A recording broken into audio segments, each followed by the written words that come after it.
Hi guys, welcome back to ADSR FM8 tutorials. If you're not subscribed to our YouTube channel, get yourself subscribed, youtube.com/ADSR tuts. Today we're going to make that Techno Chord sound that I had playing for you there. If you want to download that patch directly from the FM8tutorials.com website, you can do so. There's a link on the screen. So we're going to go ahead and recreate this chord sound and also look at some of the processing we've applied to that sound. So let's go ahead and turn off this kind of reverb send. Got a delay send and some distortion, and let's create a new sound here in FM8.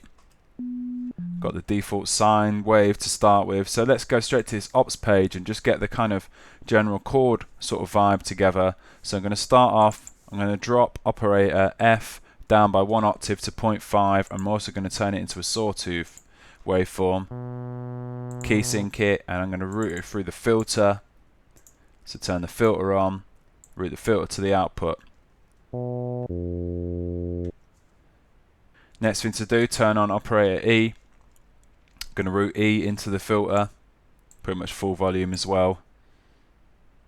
And I'm going to key sync it. Keep operator E as a sine wave, but I'm going to take the ratio to 1.2. So got that nice sort of chord thing happening already. Turn on operator D. Route this to the filter again, maybe slightly less than 100. Change this to a Parabol waveform, key sync it, and take the ratio down by 1 octave. It's just helping thicken up that sawtooth. You could use a sine wave for this as well, Parabol or sine. It's just providing a bit of kind of low end subby energy to the sound. Turn on operator C now, route this to the output again, around about full volume,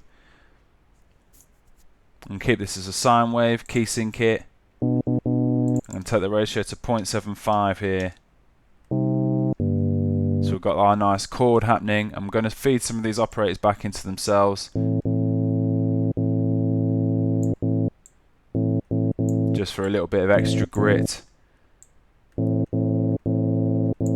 I'm also going to feed operator F into operator C.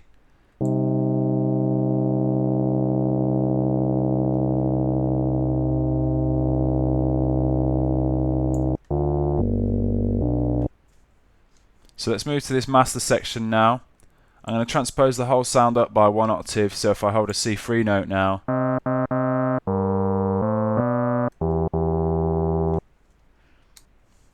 and let's increase the voices to 2, push that detune up to around 44, and pan some of the voices out. Bit of digital, bit crushing. Just going to crunch the sound a little bit. And now let's move to the filter section. So the cutoff was around halfway, so we're actually cutting off some of those high frequencies. So let's just push that up now. So let's take this resonance down a filter 2, push the spread up a filter 2, pull this resonance down a filter 1 a little bit as well. And now let's use this filter envelope.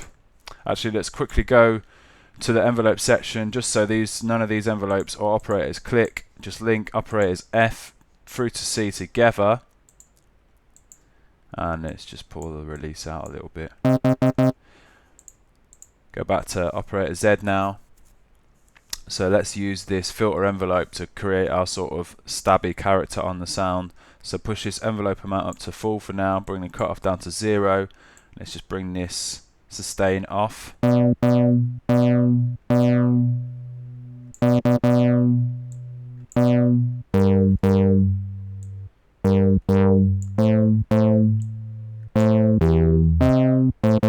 Something like that is quite a nice shape, and then what we can do here is play around with this envelope amount.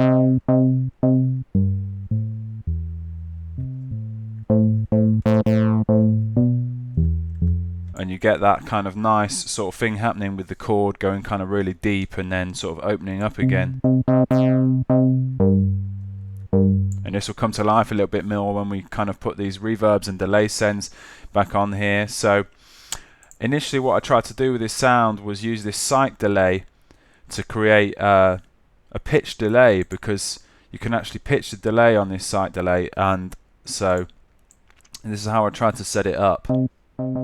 Take the stereo off, take the feedback right down. So we've got quite a nice delay there happening, and then what we could do is pitch the delay up by plus 12 semitones. But for some reason the delay just changes, and it just kind of, it doesn't have that same sort of rhythm.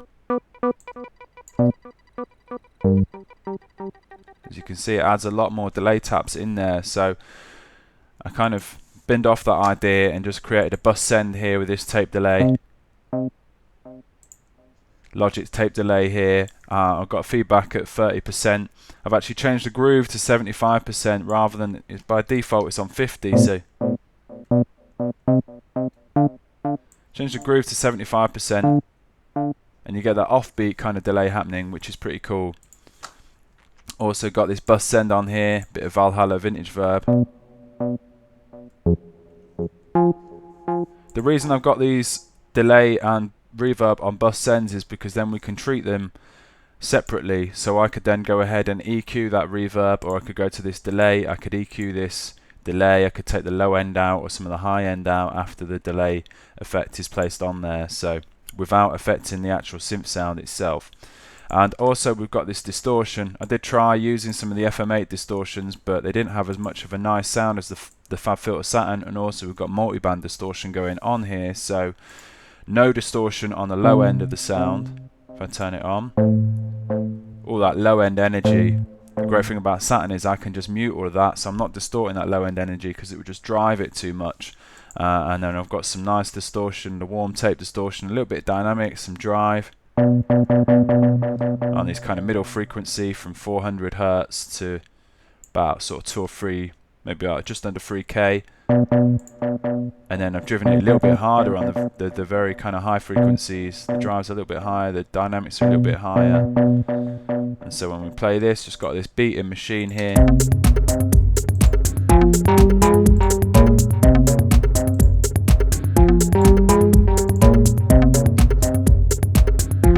some of these levels down.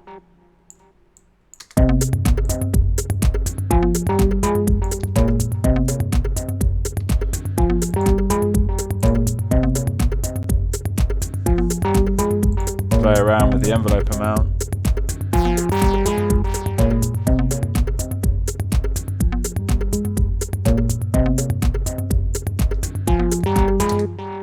Got your Techno Chord sound with some nice bit of processing going on. So hope you enjoyed that tutorial, hope you found it useful. Any questions, please get in touch. You can download that patch directly from the FM8tutorials.com website. Whilst you're there, just check out all the other stuff we've got on there, loads more tutorials featuring FM8. And yeah, thanks for watching. Alright, cheers, bye.